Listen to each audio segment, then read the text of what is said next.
everyone! This video is intended to help walk you through your next in-class activity, which deals with finding formulas to calculate the volumes of curvilinear solids. In particular, in this activity, we'll find the volume of a cylinder, formulas for the volume of a cone, a semisphere, and a sphere.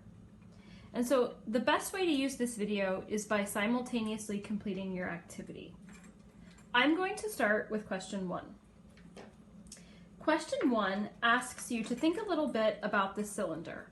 And before we consider the three-dimensional shape, we'll first start by looking at the base.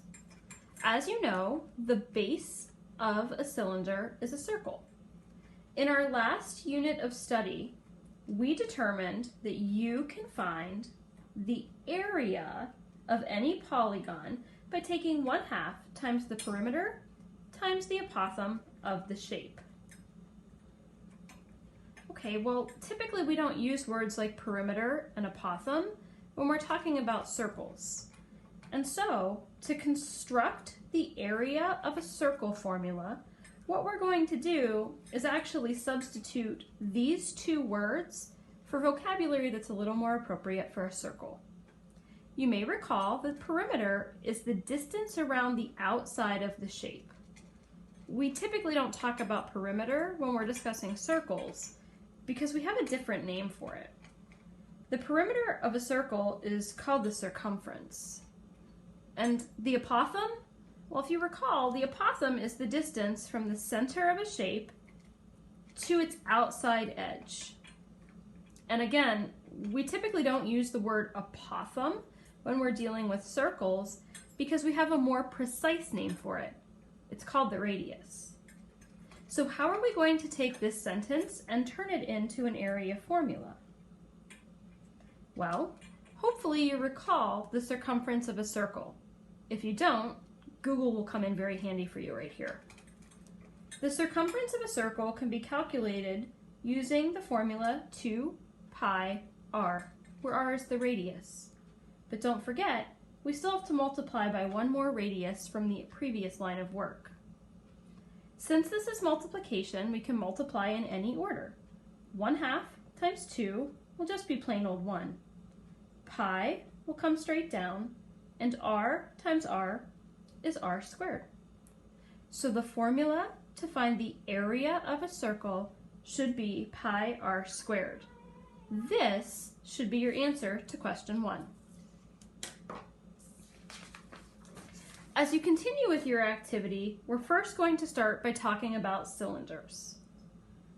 So the base of a cylinder is a circle, and we can build a formula to find the volume of a cylinder if we imagine stacking multiple copies of the base, one on top of the next on top of the next. How can we translate this into a volume formula?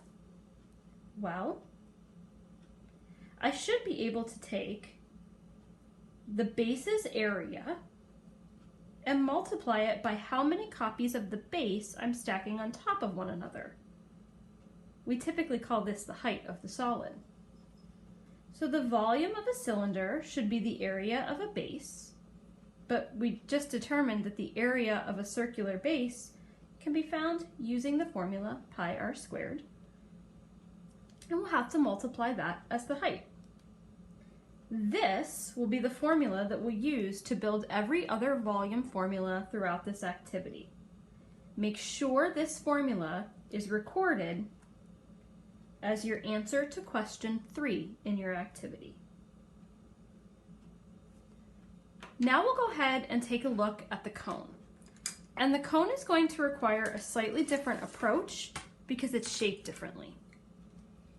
So if you imagine the cylinder that we just worked with, you'll notice that both bases are the same. They're both circles.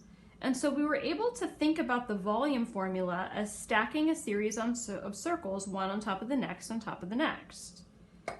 That approach will not work for this cone. Why not? Because the base is circular, but as we move toward the apex, the shape narrows. So we'll have to find a different way.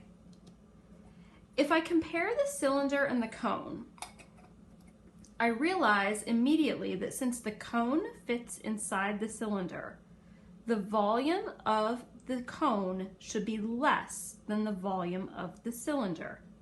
We just need to find out how much less. Okay, so if we were all together in class, we would complete this activity using rice. And so inside this Tupperware container is just some dry, uncooked white rice. And I'm actually going to fill each of these geomodels with the rice to compare their volume. And so again, if you're following along with your activity, we should be now working through question 6 together.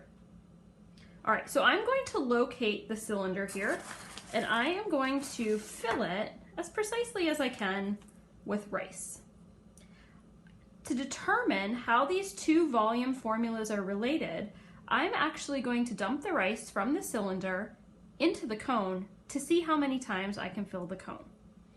This isn't going to be as accurate as I'd like. You'll notice that some of the rice is going to fall outside of the cone, and that's okay. All right, so I have filled the cone once. Let's see if I can do it again. Twice. 3 times. So the cylinder filled the cone 3 times. Record that for question 6. Question 6D is going to ask you to reverse your thinking. If I were now to start with the cone instead and pour it into the cylinder, which fraction of the cylinder would be full? Well, hopefully you realize it should be the reciprocal, and that if I start with the cone and fill the cylinder should be 1/3 of the way full. So what does that mean?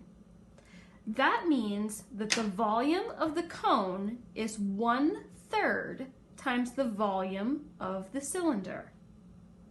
You should be able to make a simple algebraic substitution to determine that formula. So I'm running out of room here a little bit, but we'll improvise. So the volume of the cone is 1/3 the volume of the cylinder. All right, so 1/3 is my fractional multiplier, and from your previous work, you know the volume of a cylinder is pi r² h. And so by comparing the two volumes and using what you already know, you should be able to come up with a formula to calculate the volume of the cone. Now we'll use the same process to find the volume of a semisphere and use that to determine the volume of the sphere as well. All right, so I'm going to switch manipulatives a little bit here. And so if you're following along, we are working on questions 7, 8, and 9 at this point.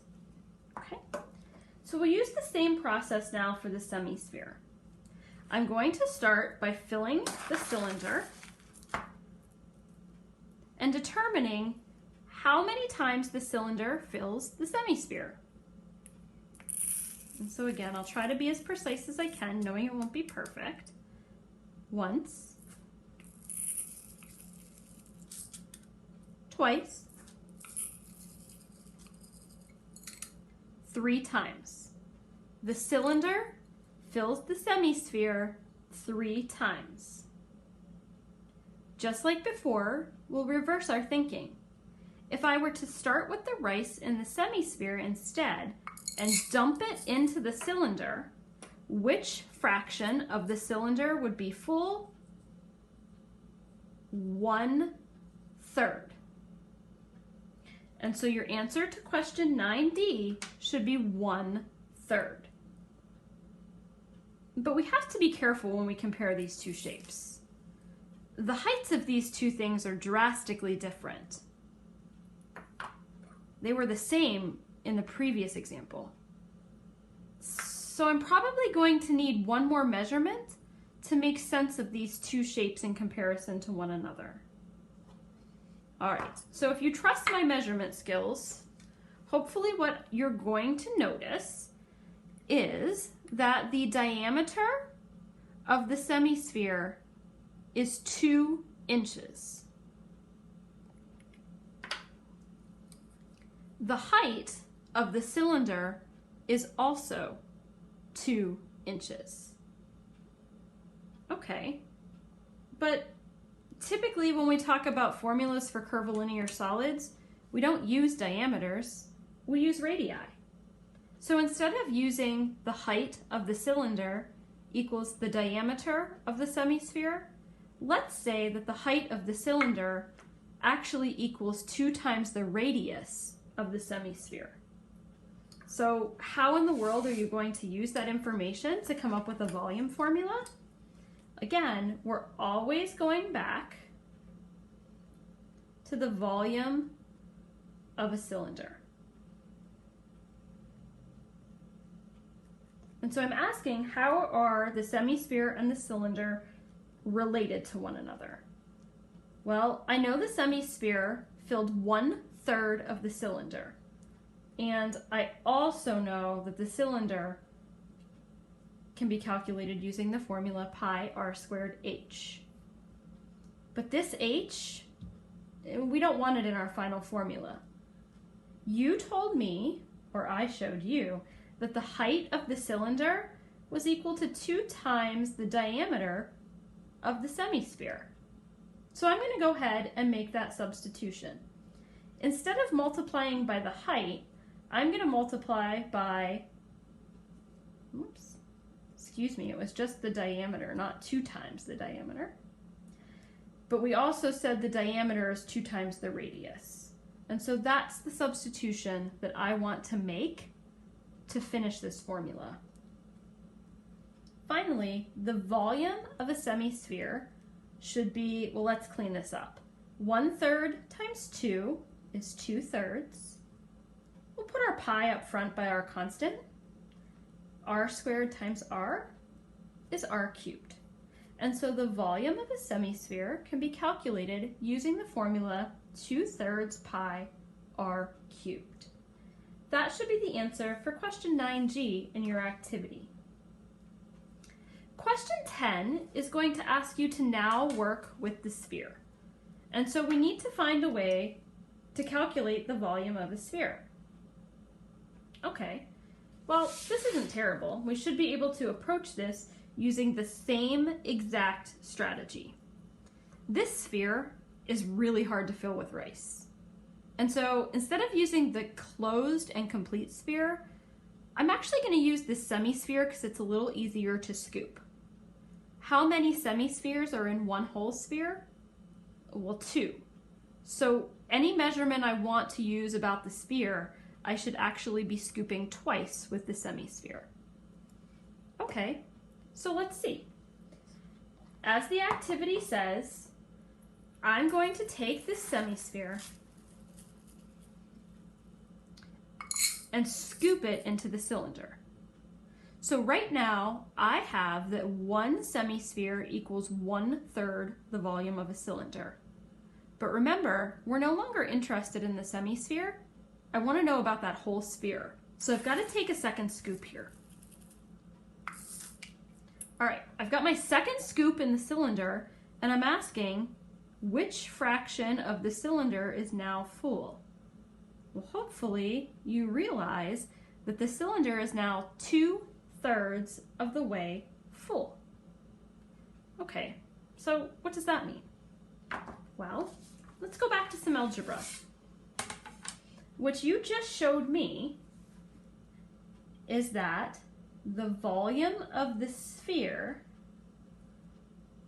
fills 2/3 of the cylinder. Okay, let's calculate that through. We know the volume of a cylinder can be calculated using the formula pi r squared h.